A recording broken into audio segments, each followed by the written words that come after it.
Very good morning, class. Let us begin with another lecture. Okay. Yesterday we were doing the steps for valuation of goodwill and we were doing the first step. First step के अंदर हमने देख लिया था क्या क्या चीज़ें add करनी है हमें और उसके सारे कॉन्सेप्ट्स भी हमने देख लिए थे क्यों ऐड करना है. ठीक है. Now we are beginning with the amount that need to be deducted. जो जो चीज़ें डिडक्ट करनी है हमें अकाउंट प्रॉफिट में से वो देखते हैं क्या क्या करना है. First is abnormal gain. First is abnormal gain because we are calculating normal business profit. We are not calculating abnormal business profit. Okay, we are calculating normal business profit, so we will deduct the abnormal gains that we have added in the profit. ठीक है, उसको वापस deduct कर देंगे. What are abnormal gains? Like the gains which once in a while, which happen once in a while. Okay, that are abnormal gains. For example, gain on sale of fixed assets. Okay. Next we need to deduct overvaluation of closing stock and undervaluation of opening stock. Let me explain you.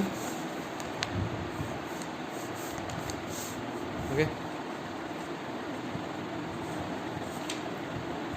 By closing stock. Okay. This is opening stock. This is purchases and this is direct expenses. Okay. So suppose my sales was rupees 5 lakhs. My opening stock was 2 lakhs. My purchases was 2 lakhs. And direct expenses was 1 lakh. Okay. So what I did, my actual closing stock was rupees 3 lakhs. My actual closing stock was rupees 3 lakhs. But by mistake, I have written it 5 lakhs. I have written it 5 lakhs. So if I am writing, so my net profit would come 5 lakhs. मेरा net profit कितना आएगा 5 lakhs. But आना कितना चाहिए था 3 lakhs आना चाहिए था, क्योंकि यहाँ पे अगर 3 lakhs होता तो मेरा नेट प्रॉफिट कितना आता 3 lakhs होता. तो आई have done a mistake by over valuing my closing stock. If I have over valued my closing stock, my profit has increased. मेरा प्रॉफिट क्या हो गया है, बढ़ गया. सो what will I do, I will deduct the difference between the correct and the incorrect closing stock. Okay, दोनों के बीच में डिफरेंस कितना है 2 lakhs. तो what will I do, I will deduct 2 lakhs from this 5 lakh and I will get the correct profit. Okay, that's why I am deducting overvaluation of closing stock. ठीक है. Now we need to deduct undervaluation of opening stock. We need to deduct undervaluation of opening stock. Let us see how it is done.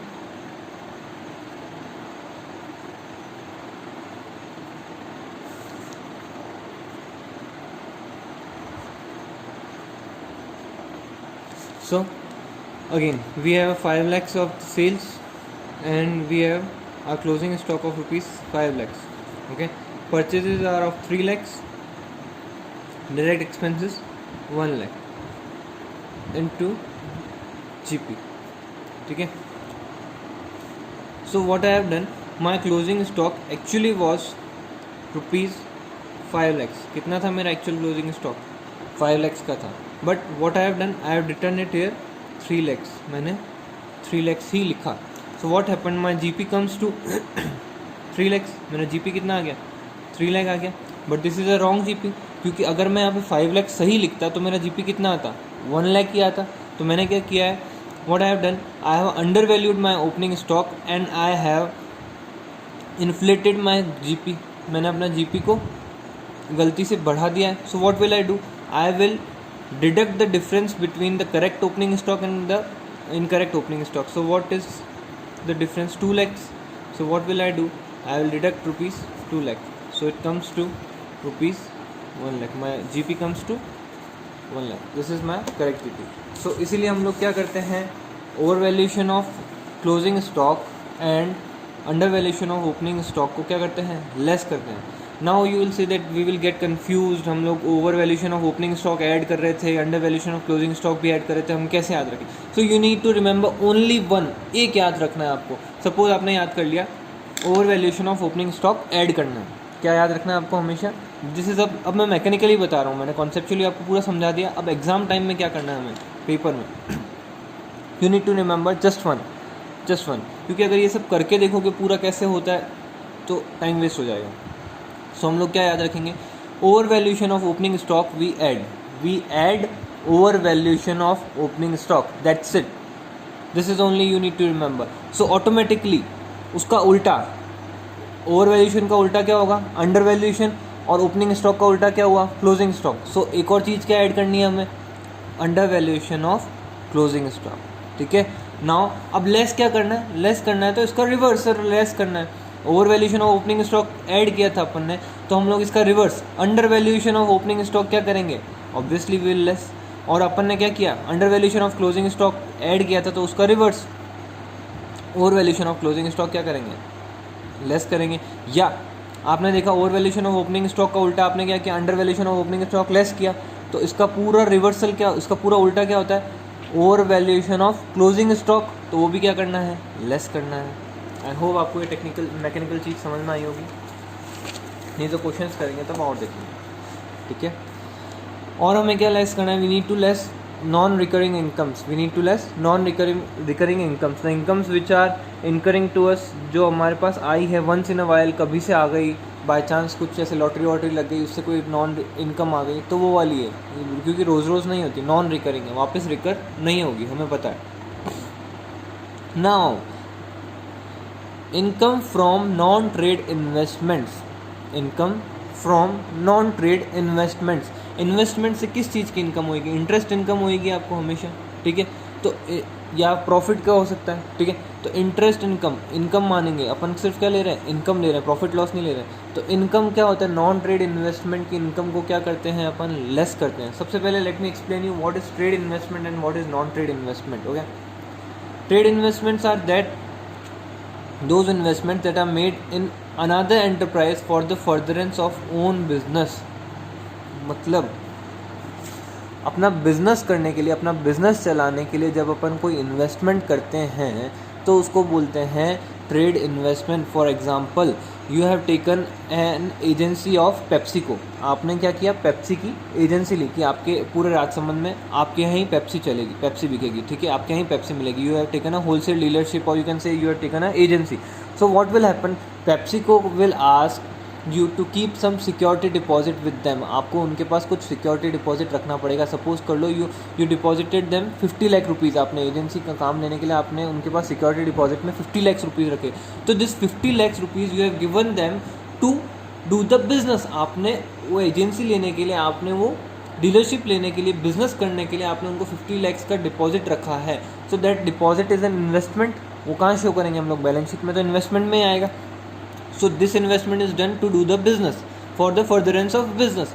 So that is why this will be called trade investment. ऐसे कोई investment होंगे तो हम उनको बोलेंगे trade investments. Okay.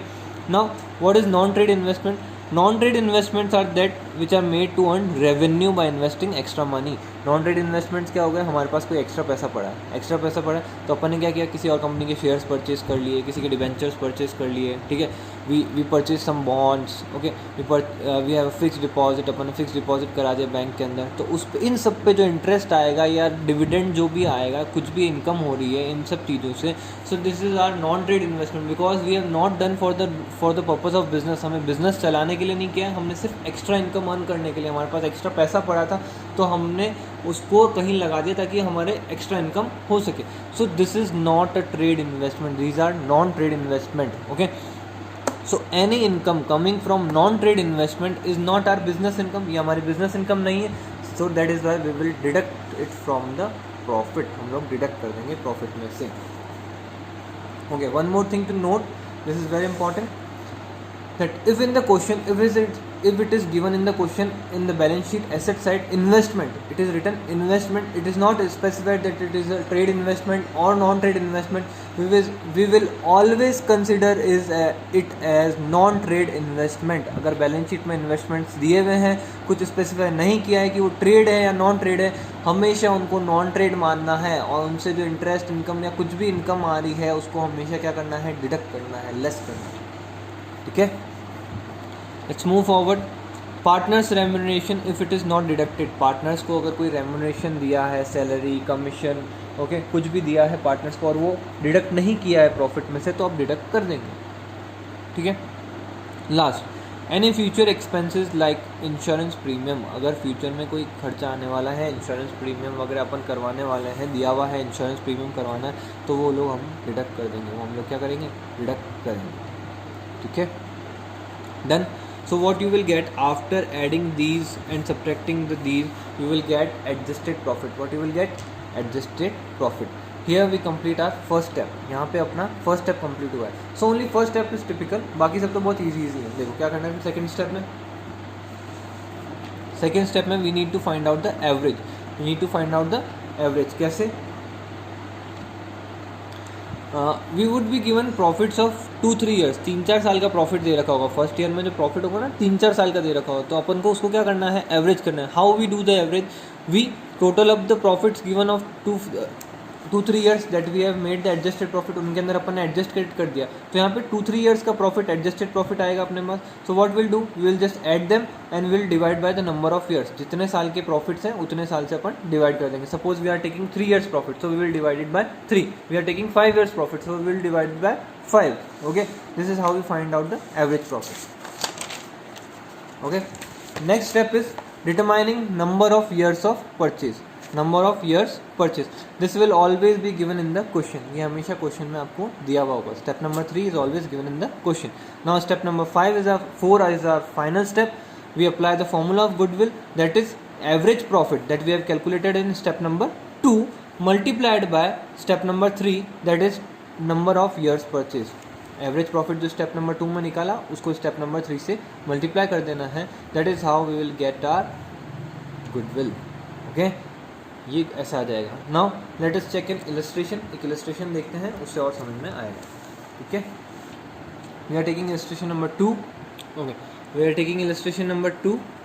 We have to find out the goodwill by simple average profit method. Okay, we have been given 3 years profit. 3 साल का profit हमें दे रखा है. 2017, 2018 एंड 2019 तीनों साल का प्रॉफिट दे रखा है. It is 1 lakh, 1,10,000 and 85,000. It has been given in the question. In the question, it is also given that in the profit of 2017 there is an abnormal gain of rupees 10,000. In 2018 there is abnormal loss of rupees 20,000, and in 2019 5,000 of interest from non-trade investment is included. So what we'll do, let's see. First of all, what we'll do, if there is abnormal gain in this, what we'll do, we will deduct abnormal gain. It is of rupees 10,000. 10,000 का था, ये हमने क्या किया? Deduct कर दिया. इन दोनों years में तो है नहीं. Then we have abnormal loss in 2018. So what will do, add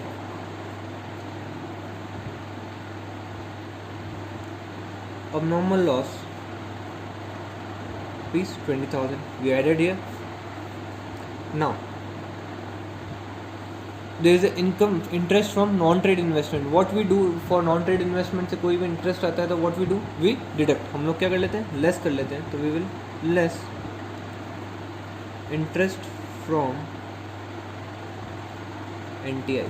I'm writing in short. Okay, so it is 5,000. ये हो गया. Nothing more is given. No more information is given to it. So we'll just calculate. This is 90,000. This is again 90,000, and this is 80,000. So this is our adjusted profit. This is our adjusted profit. Adjusted profit आ गया हमारा. So this is our step 1. We have done with step 1. Now we will do step number 2. That is average profit. So let us see.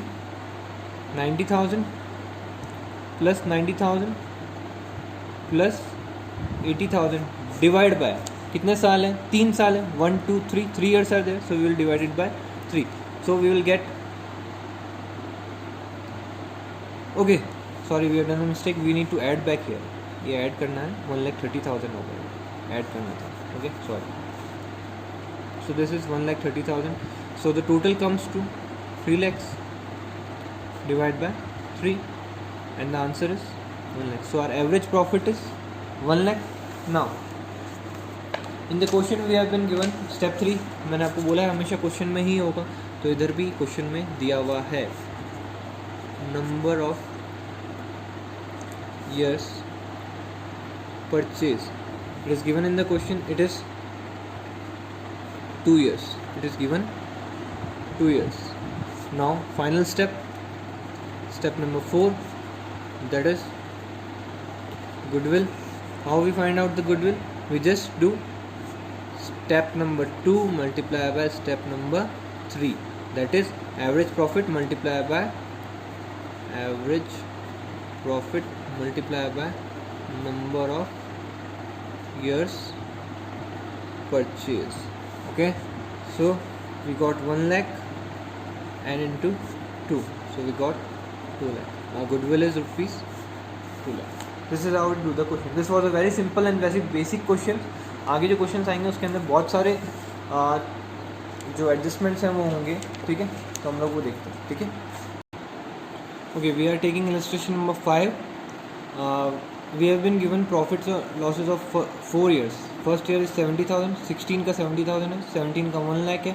In 2018 there is a loss of rupees 55,000 and in 2019 there is a profit again of 1,45,000. Okay, and in the question we have been given some adjustments. First adjustment is there is an abnormal gain of 10,000 in 2016. So what we do, we subtract abnormal gain of 10,000. Then second adjustment is there is a abnormal loss in 2017. So we add, I'm writing in short abnormal loss. Okay, this is in 2017 20,000 we add back. And third adjustment is given to us, that is very important adjustment for new for you. Repairs for car rupees 50,000 was wrongly debited to vehicles on 1st May 2017. Depreciation was charged on vehicles at rupees 10% on straight line basis. So let us see what to do. यहाँ पे क्या दिया हुआ है, repairs कराया है vehicle का 50,000 rupees का, ठीक है, 1st May को. तो उसको कहाँ कर दिया है हमने, डेबिट व्हीकल्स के अकाउंट में, मतलब व्हीकल के अंदर अपन ने ऐड कर दिया है, व्हीकल के अंदर फिक्स्ड एसेट्स में अपन ने उसको ऐड कर दिया है. बट रिपेयर्स तो always we show in P&L account, repairs तो हमेशा P&L अकाउंट में शो करते हैं हम लोग, ठीक है ना.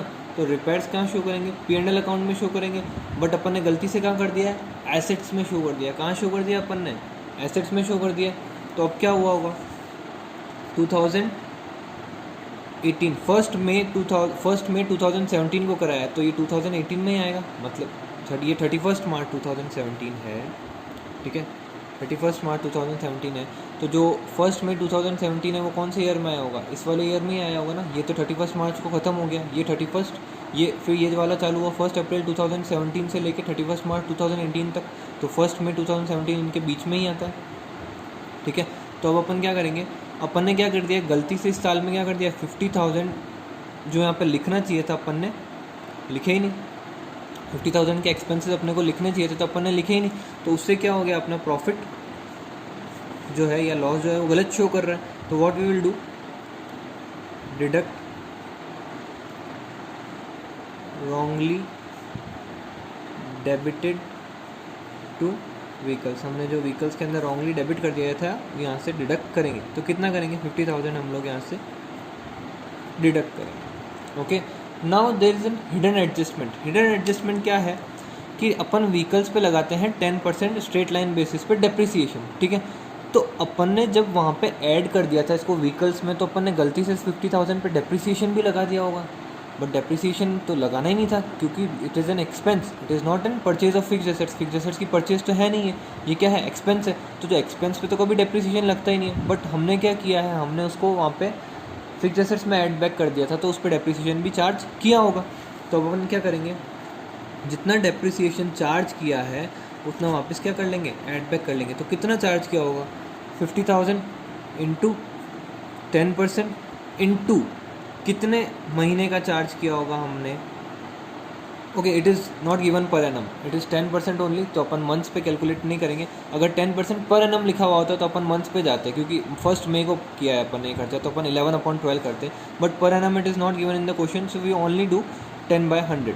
सो इट विल बी 5,000. तो what we will do, this is hidden adjustment.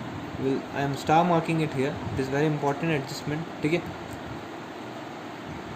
Depreciation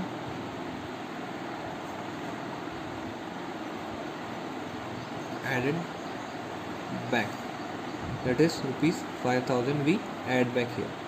And let's do the total. Total करेंगे fast. This is 60,000, this will be 1,20,000 and this will be minus 1 lakh, loss हुआ है 1 लाख का, एंड दिस इज 1,45,000. ओके.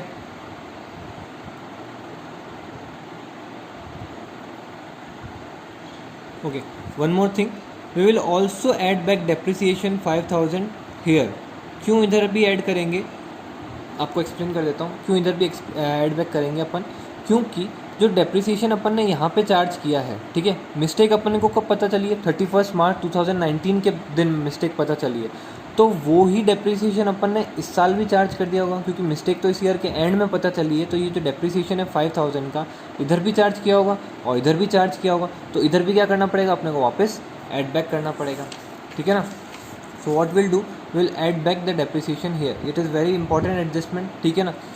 क्यों ऐसा कर रहे हैं अपन, क्योंकि अपन ने क्या किया है, इधर मिस्टेक जो अपने को पता चली है कि ये जब जो मिस्टेक्स हुई है ये अपने को कब पता चला है, 31 मार्च 2019 को पता चला है. ठीक है. तो 31 मार्च 2019 को पता चला, तो उस साल भी अपन ने उस मशीन व्हीकल पे डेप्रिसिएशन चार्ज किया होगा. ये जो 50,000 का 5,000 निकाला अपन ने, तो इस बार भी अपन ने गलत प्रॉफिट लिखाया है, तो अपन क्या करेंगे, वापस ऐड बैक कर देंगे डेप्रिसिएशन. सो ये हो गया 1,50,000.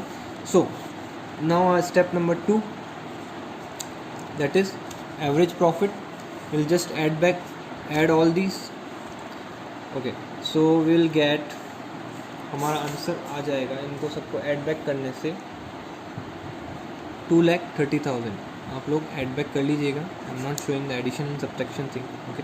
And we divide by 4 because we have 4 years, 1 2 3 4. If you divide it by 4 you will get 57,500. You will get 57,500. Okay.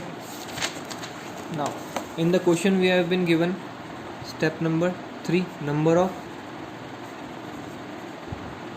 years purchase. It has been given in the question as 2 years. So step 4 is just step 2 multiplied by step number 3, that is 57,500 multiplied by 2, it comes to 1,15,000. ठीक है, 1,15,000. So goodwill is rupees 1,15,000. Okay, that's it for today. Bye.